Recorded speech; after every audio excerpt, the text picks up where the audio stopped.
کیا ایسے کوئی حالات بن گئے ہیں جن میں سویلین کا ٹرائل ہو سکتا ہے ملٹری کورٹس میں؟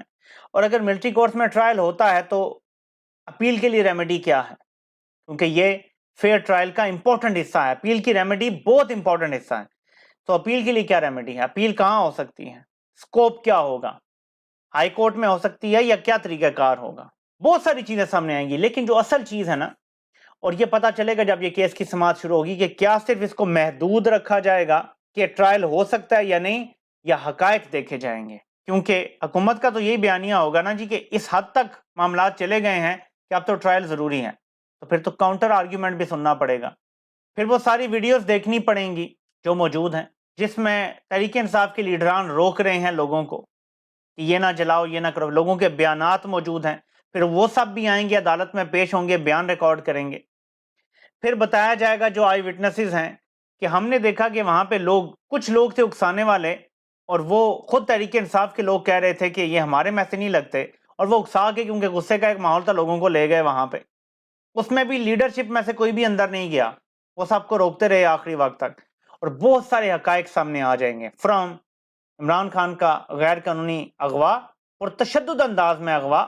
اسلام آباد ہائی کورٹ نے جس پہ توہین عدالت کا بھی نوٹس جاری کرنا تھا اور ایف آئی آر درج کرنے کا بھی کہا تھا، سپریم کورٹ نے اس گرفتاری کو غیر قانونی بعد میں قرار دیا. تو بہت سارے حقائق سامنے آئیں گے کہ یہ شروع کہاں سے ہوا، وجہ کیا بنی، اور کیا گراؤنڈ پہ واقعی ہی وہ سب ہوا ہے آرگنائز طریقے سے جس میں یہ سارا کیا جائے. کوئی آرگنائزڈ کرائم ہوا ہے یا سپر آف دا مومنٹ میں لوگ نکلے اور ان کا ایک رد عمل تھا، یہ ایسے ہوا ہے. کیونکہ دہشت گردی ایسے آپ کسی کو بھی نہیں کہہ سکتے کہ جی فلاں نے دہشت گردی کر دی یا حملہ کر دیا. ایک ہوتا ہے سپر آف دا مومنٹ میں کوئی حرکت ہو جانا جذبات میں آ کے، ایک ہوتا ہے ویل پلان کر کے. تو حکومت کا یہ بیانیہ ہے کہ سب کچھ ویل پلانڈ تھا. زمان پارک میں اس کی پلاننگ ہوئی، تو حکومت کو یہ ثابت کرنا پڑے گا پھر کہ پلاننگ ہوئی، تو اس لیے اب ہمیں یہ کرنا پڑے گا، یہ ریاست پہ حملہ تھا.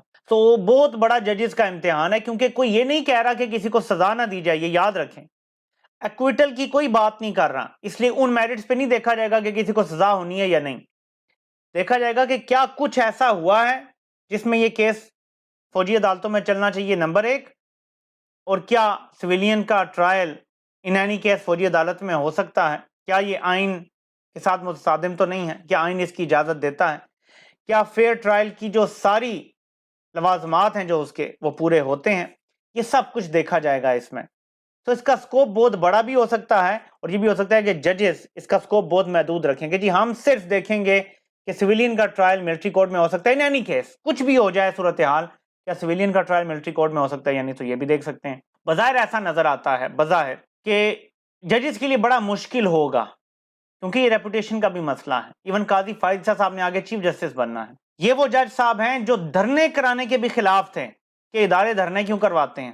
اب وہ کیسے ہی جسٹیفائی کریں گے قاضی فائز صاحب جنہوں نے آگے چیف جسٹس بننا ہے کہ جی ہاں سویلین کا ٹرائل آپ ملٹری کورٹ میں کریں، جبکہ اس کو کوئی آئینی تحفظ بھی نہیں ہے. جب پہلے ہوتے تھے تو ایک آئینی تحفظ تھا، وہ آئینی تحفظ 2019 میں ختم ہو گیا ہے. اب یہ کیسے ہوگا؟ یہ عدالت نے فیصلہ کرنا ہے. 9 ججز کا اور سینئر ترین ججز کا بینچ ہے یہ. اس میں سے زیادہ تر وہ ہیں جنہوں نے مستقبل میں چیف جسٹس بننا ہے، جیسے قاضی فائزہ نے چیف جسٹس بننا ہے، اعجاز الاحسن صاحب نے چیف جسٹس بننا ہے، منصور علی شاہ صاحب نے چیف جسٹس بننا ہے، منیب اختر صاحب نے چیف جسٹس بننا ہے، یحییٰ آفریدی صاحب نے چیف جسٹس بننا ہے، اور جسٹس عائشہ ملک صاحبہ نے بھی چیف جسٹس بننا ہے. صرف 2 ایسے ججز ہیں اس 9 میں جنہوں نے چیف جسٹس نہیں بننا، باقی سب چیف جسٹس بنیں گے مستقبل میں. اتنا ہائی پاورڈ بینچ ہے، اس کا وزن بہت زیادہ ہے. ان کا اگر فیصلہ رائٹ سائڈ آف ہسٹری پہ کھڑا ہونے والا آ گیا تو کسی کی جرت نہیں ہوگی اس فیصلے کے خلاف جانے کی. یہ اتنا طاقتور بینچ ہے. یہ سارا پروسیس جو چل رہا ہے اب اس میں اس طرح سے اچانک جب یہ کیس چل رہا ہوگا، عمران خان کو اس طرح سے گرفتار کر کے اور ان کا ٹرائل سٹارٹ کر دینا بھی ذرا مشکل ہو جائے گا. تو پھر یہی نظر آتا ہے کہ کسی دوسرے کیس میں، فیک کیس میں، کوئٹہ جیسے جعلی قتل کے کیس میں گرفتار کرنے کی کوشش ہو سکتی ہے. کیونکہ اگر یہ چل رہا ہے سپریم کورٹ میں تو یہ بھی ممکن ہے کہ 1 2 3 یا چند سماعتوں کے بعد وقتی طور پہ سٹے دے دیا جائے اور کہا جائے کہ جب تک اس کیس کا فیصلہ نہیں ہو جاتا سویلین کا ٹرائل ملٹری کورٹس میں نہیں ہوگا. یہ بھی ہو سکتا ہے، یہ ممکن ہے کہ ایک درمیانی راستہ نکالا جائے کہ ابھی فیصلہ نہیں دیتے لیکن کم از کم سٹے دے کے سن لیتے ہیں اس کیس کو. امید یہ ہے کہ لمبی تاریخیں نہیں دی جائیں گی. بلکہ روزانہ کی بنیاد پہ یہ کیس سن لیا جائے گا اور اس کیس کا جلد سے جلد فیصلہ کر دیا جائے گا. جس طرح ریویو پٹیشن دائر ہوئی ہوئی ہے الیکشن کیس کے معاملے میں، اس کا بھی جلدی فیصلہ ہوگا اور اس کیس کا بھی جلدی فیصلہ ہوگا، کیونکہ اس کے حوالے سے تو فیصلہ محفوظ کیا گیا ہے، پتہ نہیں آئے گا کب. تو ایک طرف وہ فیصلہ آ جائے اور دوسری طرف اس کیس میں اگر جلدی سے کوئی آرڈر جاری ہو جاتا ہے تو ایک سائے آف ریلیف ملے گا لوگوں کو.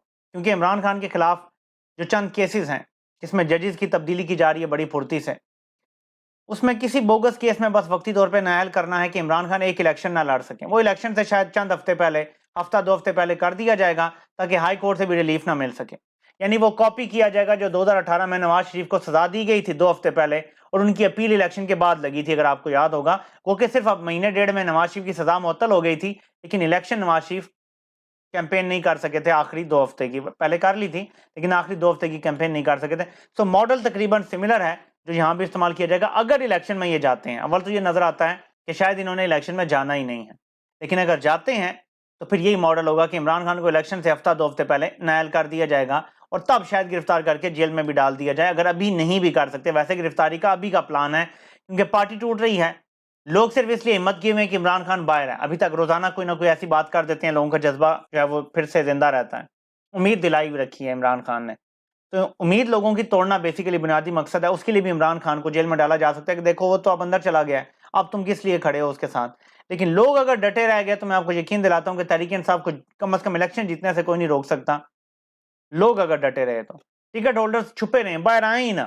صرف ان کے کاغذات جو پنجاب کی حد تک تو خیر جمع ہوئے ہوئے ہیں آلریڈی، اور صرف اس کو پاز پہ ڈالا ہوا ہے. وہ تو جب بھی الیکشن ہوں گے کم از کم پنجاب کے الیکشن تک سب کچھ فائنل ہو چکا ہے، دوبارہ کاغذات جمع کرانے کی ضرورت نہیں ہے میرے خیال میں، کیونکہ وہ سب کچھ پروسیس ہو چکا ہے. تو اگر دوبارہ بھی کروانے پڑتے ہیں تو وہی لوگ ہوں گے، وہی ڈاکومنٹ ہوں گے، ان کے وکلا وغیرہ آ کے جمع کروا دیں گے. ان کے لیے کوئی ایسا مسئلہ نہیں ہے.